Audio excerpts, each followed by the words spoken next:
నగరిలో రోజా గారు చేసిన కామెంట్స్ ఇప్పుడు హాట్ టాపిక్ అండ్ వైరల్గా మారినాయి సార్. అసలుకి ఎలా చూడొచ్చు ఒక మాజీ ఎమ్మెల్యే అయి ఉండి? సో ఈ కామెంట్స్ని అసలు ఎలా చూస్తారు? అలానే దీనికి ఇప్పుడు కౌంటర్గా జనసేన నుంచి కూడా వచ్చినట్టుంది. ఆ కౌంటర్ గురించి ఏం చెప్తారు? రోజా గారు పదజాలం, రోజా గారు మాట్లాడేటువంటి తీరు ఇవన్నీ తెలుగు ప్రజలకు తెలుసు. ఎస్. ఆవిడ ఏ సందర్భంలో ఏం మాట్లాడారు అనేది. తాజాగా చంద్రబాబు నాయుడు మేనిఫెస్టో రీకాల్ అని చెప్పి ఏదో ప్రోగ్రాం పెట్టారు వైఎస్ఆర్ కాంగ్రెస్ పార్టీ వాళ్ళు. ఎందుకు? సుపరిపాలన తొలి అడుగు అని చెప్పి చంద్రబాబు నాయుడు గారు ఒక పిలుపునిచ్చారు ఎమ్మెల్యేలకి, మంత్రులకి, అందరికీ. ఓకే. వాళ్ళు ప్రజల మధ్యకి వెళ్తున్నారు. దానికి కౌంటర్గా ఒక ప్రోగ్రాం డిజైన్ చేసి జగన్మోహన్ రెడ్డి గారు పిలిపించారు వైఎస్ఆర్ కాంగ్రెస్ పార్టీకి. కానీ రాష్ట్రంలో ఎక్కడా కూడా వైఎస్ఆర్ కాంగ్రెస్ పార్టీ శ్రేణులు కానీ వైఎస్ఆర్ కాంగ్రెస్ పార్టీ లీడర్లు కానీ వెళుతున్నట్టు కనిపించట్లా. సార్ ఆ ప్రోగ్రాంలో కూడా పెద్దగా జనం కూడా లేనట్టు కనిపిస్తుంది. అసలు జనం రావట్లేదు. ప్రోగ్రామ్కి ఆల్రెడీ క్యాడర్ కానీ లీడర్లు కానీ వెళ్తలేదు. ఇది వైఎస్ఆర్ కాంగ్రెస్ పార్టీలో ఉండేటువంటి వాళ్ళే చెప్తున్నటువంటి మాట కొంతమంది. కాకపోతే రోజా గారు లాంటి వాళ్ళు ఈ ప్రోగ్రామ్ హిట్ కాలేదనో, లేదంటే ఆ ప్రోగ్రాంకి వెళ్తే జనం రావట్లేదనో, మొత్తం మీద ఏదో ఫ్రస్ట్రేషన్లో ఉన్నట్టు అనిపిస్తుంది ఆవిడ మాటలని గమనిస్తే కనుక. ఆవిడ అక్కడ నగరిలో ఏమన్నారు? అక్కడ గాలి భానుప్రకాష్ గారు ఎమ్మెల్యేగా ఉన్నారు. ఆయన గాలి ముద్దుకృష్ణనాయుడు గారి కుమారుడు ఆయన. ఆయన్ని గాలోడా అని చెప్పి అన్నాను. ఆయన ఏదో దానికి ప్రతిగా 2,000 రూపాయలు ఇస్తే రోజు ఏదైనా చేసిద్దని చెప్పి ఏదో కామెంట్ చేశారు. దాని మీద నానా రభస చేశారు వైఎస్ఆర్ కాంగ్రెస్ పార్టీకి సంబంధించినటువంటి వాళ్ళు. జనసేన వాళ్ళు కూడా ఆవిడకి కౌంటర్ ఇచ్చారు. ఏం కౌంటర్ ఇచ్చారు అనేది నేను చూస్తాం. తాడేపల్లి ఎమ్మెల్యే బొలిశెట్టి శ్రీనివాస్ గారు ఎందుకు పవన్ కళ్యాణ్ గారి గురించి ఆవిడ మాట్లాడారు కాబట్టి వీళ్ళు రియాక్ట్ అయ్యారు. పవన్ కళ్యాణ్ గారి గురించి చూడండి ఆయన ఏం మాట్లాడారు నేను విందాం. రోజా గారి గురించి అది మాట్లాడుతుంటే ఎమ్మెల్యే నా కొడుకు, జగన్ కూడా దాని కొడుకేనా అని అడుగుతా ఉన్నాను నేను. ఎమ్మెల్యే అంటే ఆయన కూడా ఎమ్మెల్యే కదా, చంద్రబాబు నాయుడు గారు కూడా ఎమ్మెల్యే కదా. ఆయన వయసు ఎంత, వీళ్ళ వయసు ఎంత, నా వయసు ఎంత, రోజా వయసు ఎంత? ఇలాంటి దురదృష్టకరమైన బూతులు కొంతమంది రోజా మాట్లాడుతూ ఉంది. ఎమ్మెల్యే నా కొడుకులంట. అది ఆడదో మగదో ఎవరికి తెలియదు. అది మాట్లాడుతుంటే ఎమ్మెల్యే నా కొడుకులు, జగన్ కూడా దాని కొడుకేనా అని అడుగుతా ఉన్నాను నేను. ఎమ్మెల్యే అంటే ఆయన కూడా ఎమ్మెల్యే కదా, చంద్రబాబు నాయుడు గారు కూడా ఎమ్మెల్యే కదా. ఆయన వయసు ఎంత, వీళ్ళ వయసు ఎంత, నా వయసు ఎంత, రోజా వయసు ఎంత? ఇలాంటి దురదృష్టకరమైన బూతులు కొంతమంది.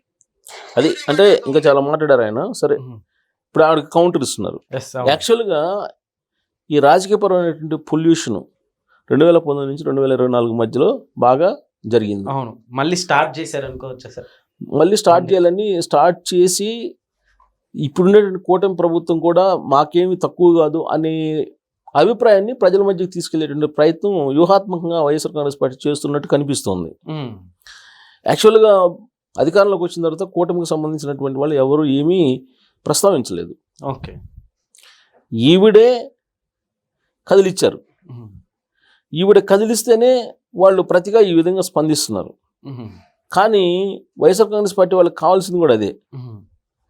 మరి వైఎస్ఆర్ కాంగ్రెస్ పార్టీ వ్యూహంలో వీళ్ళు తెలుగుదేశం పార్టీ వాళ్ళు పడిపోతున్నారా, జనసేన పడిపోతుందా అనేది కూడా ఒక సందేహం ఉంది నాకు. ఓకే, ఎందుకంటే రాజకీయాల్లో పొల్యూషన్ పదాలు, పొల్యూటెడ్ పదాలు, అన్పార్లమెంటరీ వర్డ్స్, వల్గర్ లాంగ్వేజ్ ఉపయోగించేటువంటి వాళ్ళు ఎవరు అని అంటే ఆంధ్రప్రదేశ్లో సగటు పౌరుడు ఎవరిని అడిగినా కానీ టక్కని చెప్పేస్తారు సమాధానం. సరే, ఆ సమాధానం ఏంటి అనేది నేను చెప్పను, టక్కన ఎవరైనా చెప్తారు. ఎందుకంటే అది కొడాలి నాని గారు, వల్లభనేని వంశీ గారు, వీళ్ళందరూ ఏ స్థాయిలో అసెంబ్లీ లోపల అసెంబ్లీ బయట మాట్లాడారో మనందరం చూసాం. అసెంబ్లీ లోపల కూడా మాట్లాడారు. అసెంబ్లీ అనేది ఒక పవిత్రమైనటువంటి దేవాలయం రాష్ట్రానికి.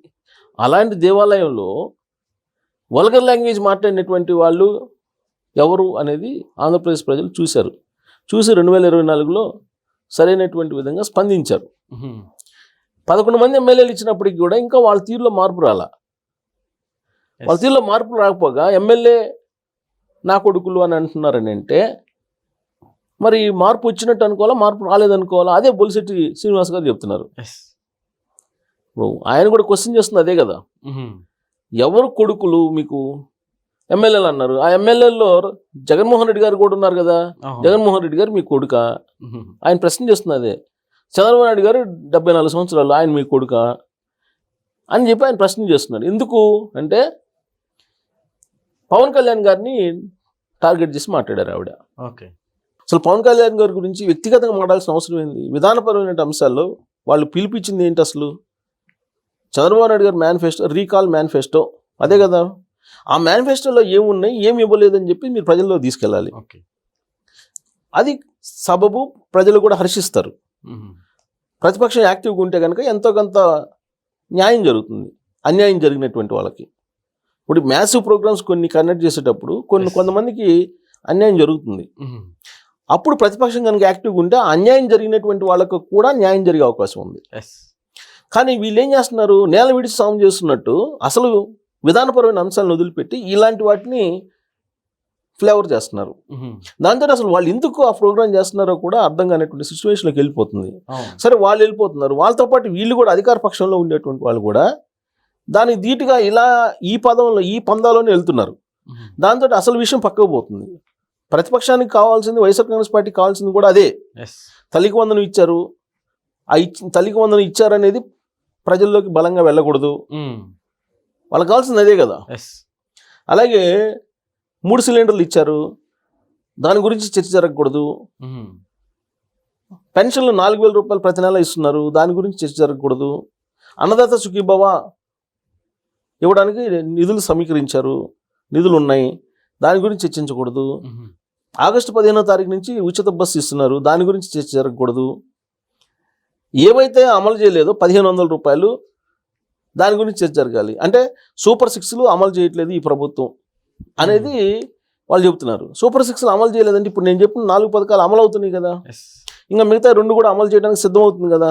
దానికి కూడా వాళ్ళు ఆల్రెడీ డేట్ ఫిక్స్ చేశారు కదా. ఇంకా ప్రజల్లోకి వెళ్ళి చంద్రబాబు నాయుడు గారు ఇచ్చినటువంటి మేనిఫెస్టోలో హామీల్లో అమలు కావట్లేదని చెప్తే ప్రజలు అంగీకరించాలిగా. అంగీకరించే పరిస్థితి లేదు కదా. అందుకని డైవర్షన్ పాలిటిక్స్ చేస్తున్నారు. వైఎస్ఆర్ కాంగ్రెస్ పార్టీ వాళ్ళు ఏమంటున్నారు, తెలుగుదేశం పార్టీ డైవర్షన్ పాలిటిక్స్ చేస్తుంది అరెస్టులు చేసి అని చెప్పి వాళ్ళు అంటున్నారు. అసలు డైవర్షన్ పాలిటిక్స్ సంబంధం ఏంటి? అధికార పక్షం ఏం చేసిందో చెప్పుకుంటుంది, ఏం చేయలేదో మీరు చెప్పండి, దాని మీద చర్చ జరగాలి కదా పబ్లిక్లో. అది జరగకుండా అటు ఇటు 2 వైపుల నుంచి సమాజాన్ని హైజాక్ చేస్తున్నట్టు అనిపిస్తుంది. ఇప్పుడు ఆల్రెడీ అమలు చేసిన పథకాలు ఉన్నాయి, వాటి మీద చర్చ జరిగితే ఎవరికైనా ఈ పథకాలు అందకపోతే వాళ్ళకి న్యాయం జరుగుతుంది. అది కదా మాట్లాడాల్సింది. వీళ్ళు వచ్చి బూతులు మాట్లాడతా రాజకీయాన్ని పొల్యూషన్ చేస్తుంటే మరి రోజా గారికి బొలిశెట్టి శ్రీనివాస్ గారు ఇచ్చినటువంటి సమాధానం సరిపోతుందంటే అది కూడా కరెక్ట్ కాదు. ఆ విధంగా ఇవ్వటం కూడా నేను అనుకుంటే కూటమి కూడా వాళ్ళ ట్రాప్లో పడుతుందేమోనని, వైఎస్ఆర్ కాంగ్రెస్ పార్టీ ట్రాప్లో. రాజకీయ పొల్యూషన్ ఉండకూడదు కదా. ఇప్పుడు పథకాలు ఇచ్చినటువంటి పథకాలని పబ్లిక్లోకి బలంగా తీసుకెళ్ళాలి ప్రభుత్వం. అప్పుడే కదా నెక్స్ట్ ఎలక్షన్కి మళ్ళీ వాళ్ళు ప్రజా మన్ననలు పొందాలంటే.